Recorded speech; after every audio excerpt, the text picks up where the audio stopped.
Hello, welcome to this week's discussion at the Students' Place. In this week's discussion, we'll be looking at the differences between Nigerian universities and Russian universities. And with me at the Student Place today to discuss this topic is a very ambitious young man. He's someone that I look up to, that I learn from. He is the CEO of a very big, though still going, what will I even call it? Big words. Okay, let him introduce himself. Okay, I'm Benjamin. Okay, as you say, I run Street 55 from before. Well, it's an online store, typically. That sells bags and sneakers. Yeah. You're welcome, Thank Ben. you. I'm so glad to have you today at the Students' Place. So Ben, you're a student in Russia, yeah? Quite good. Definitely. And you're Nigerian. Yeah. I want to know, why you in a university in Nigeria before you come to Russia? Oh, actually, I got an admission into a Nigerian university, but I didn't like the course I was given, so I didn't take it. Excellent. So, because I was not here. Okay, that's good. So you came here on scholarship too? Yeah. That's good. Okay, Ben, what similarities are there between Nigerian universities and Russian universities? Because I believe that at least there should be something common between these two countries. Well, yeah, I think typically the basic similarity is just the method of admission. For example, I could remember in Nigeria, we had to write the postumi after written a white and jam. And I think here you have to write like, theirs is yege, I think yege or something like something examination. Yeah, I think after it, the way you perform will determine the kind of university you're going to enter into. Just the way we have cut-off marks in Nigeria. I think these are the basic similarities. Okay, that's good. Okay, now coming to, I believe that Nigeria compared to Russia, and in terms of education, there's going to be like a very wide range of differences between the educational system of Russia and Nigeria. So, what is the difference between Russian universities and Nigerian universities in terms of lecture, the way they teach, and here and Nigeria? I think in Russia it's more engaging. Okay. Because you tend to like feel at home in lectures in Russia than you're gonna do in Nigeria. In Nigeria you want to miss classes. But in Russia, not that you want to miss classes, but in Russia, personally I feel like it's more engaging because the teachers are quite more interesting than those in Nigeria. Even though the language is a barrier, of course, but they try to make the class a little bit interesting. Your classmates try to make the class a little bit interesting, and I think that is it. It's more engaging. You mentioned something language. Yeah, in Russia, do they teach in their language? Oh yeah, they teach in the Russian language, unless your school allows maybe for it to be taught in, for example, English. But not every school allows, and not every faculty allows. Yeah. Wow. So what can you say about the language? Is it simple, difficult?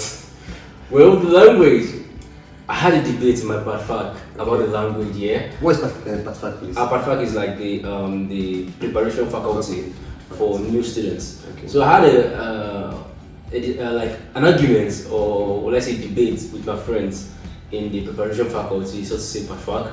Yeah, we are debating about which is a better language, English or Russian language. But at the end you find out that Russian language, though it's difficult, is a very interesting language because it's as if they have a word for everything. They have a word for everything. Unlike in English, can mean different things. Can will mean a bottle, can will mean ability, can will mean. But in Russia they have. So I know it's quite hard, but I don't know if it's quite interesting to speak. Okay. So like personally, I don't really have a difficulty learning in Russian. It's quite interesting and yeah. So basically, you're very fluent in the Russian language.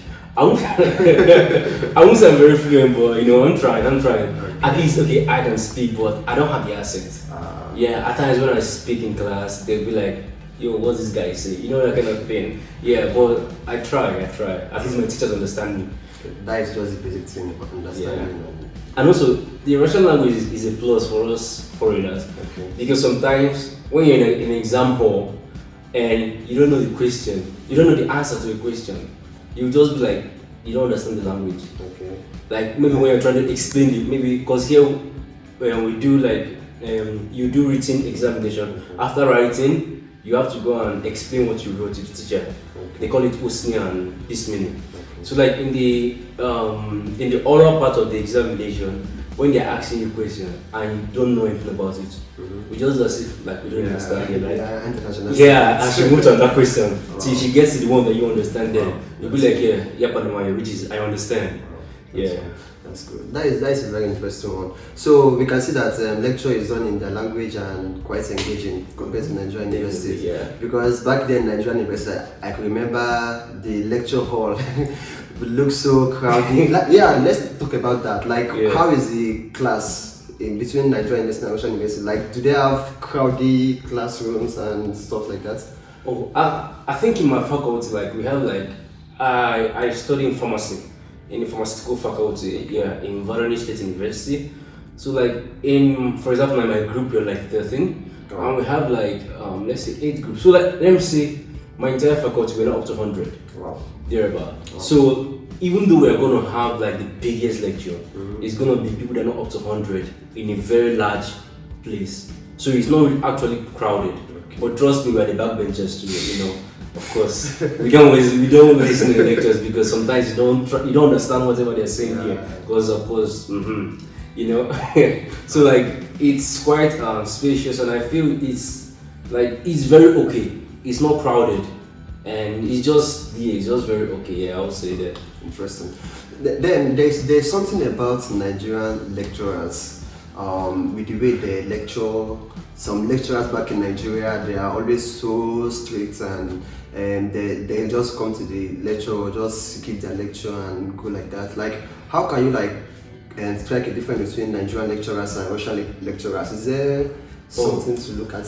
I think lecturers are the same everywhere in the world. They're the same.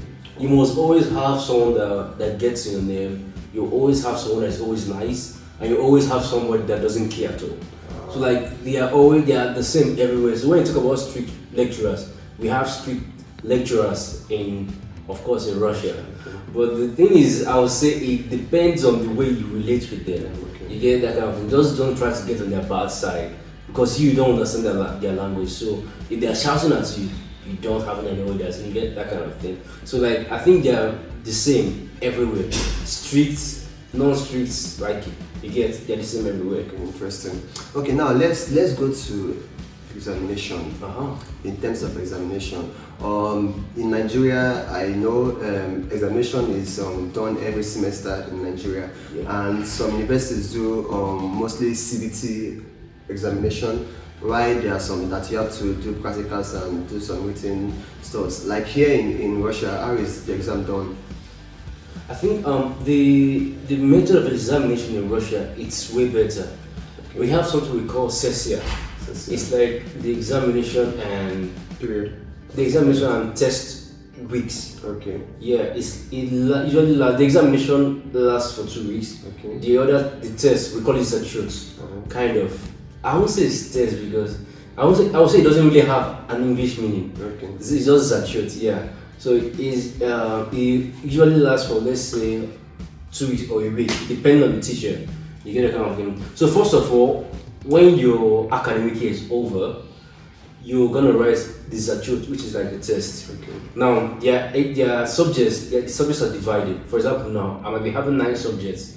4 are for examinations, and 5 are statutes. So those ones that are statutes, I'll write statutes. Sometimes I might put marks, sometimes. But personally, I've never had anyone with mark. Wow. So after the statute, after you're done with the statutes, we have this stuff they call the test book. Okay. It's like we call it statute kniga. Okay. So like you have that all your statutes have to be signed. The teachers, okay, you had the services statutes, you must sign on that book.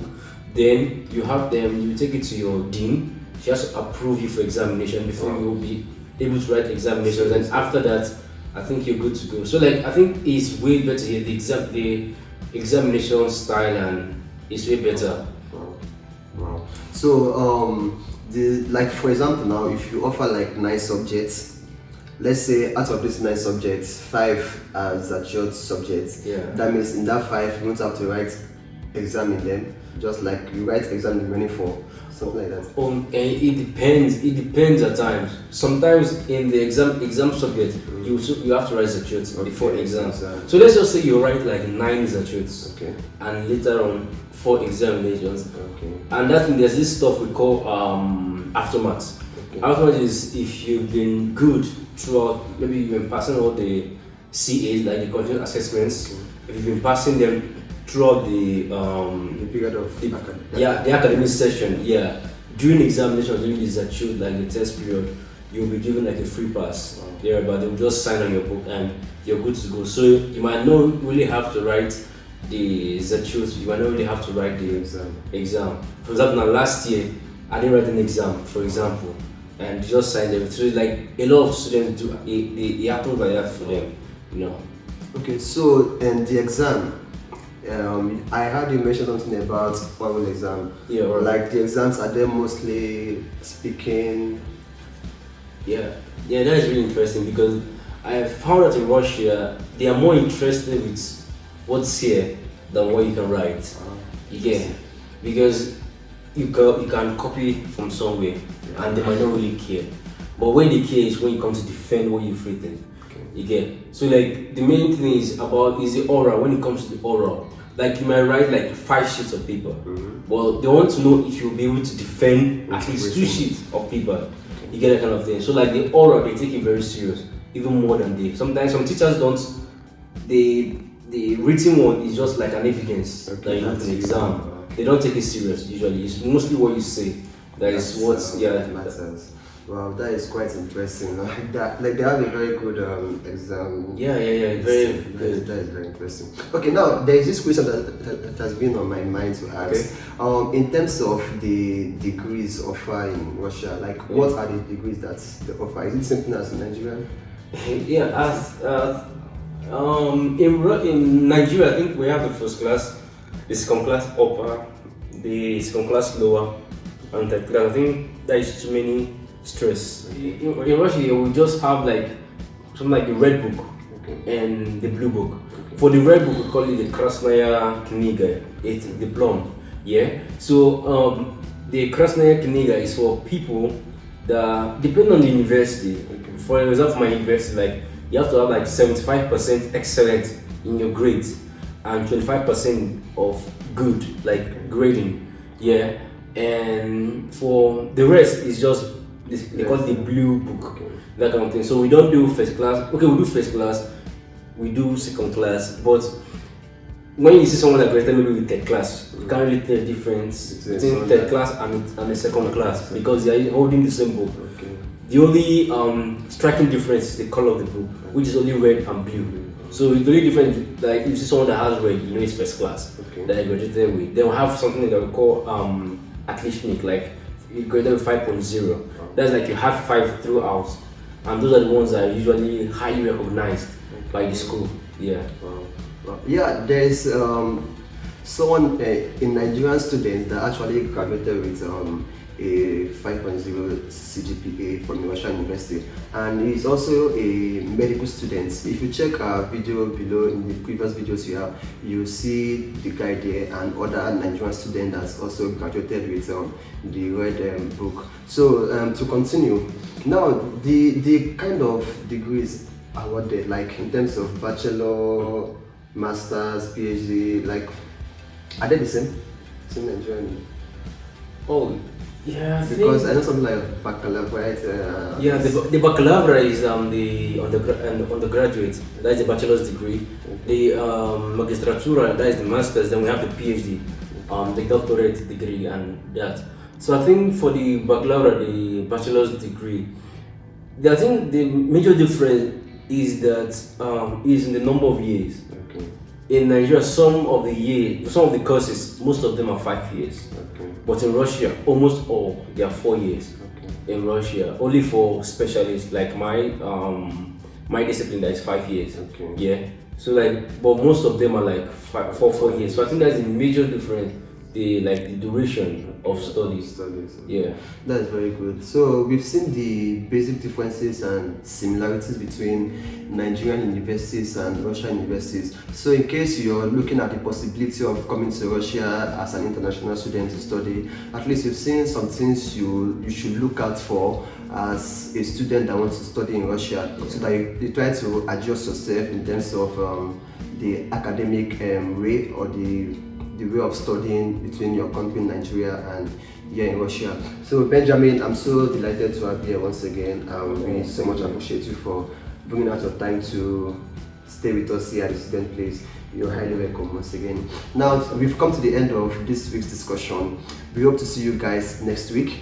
And if you're just joining us at the student place, you're highly welcome. Kindly click on the subscribe button that is directly below this video, and if this video has helped you in any way, you can just give us a like and you can share to your friends and loved ones. Thank you very much for watching. See you next week at the student place. Bye.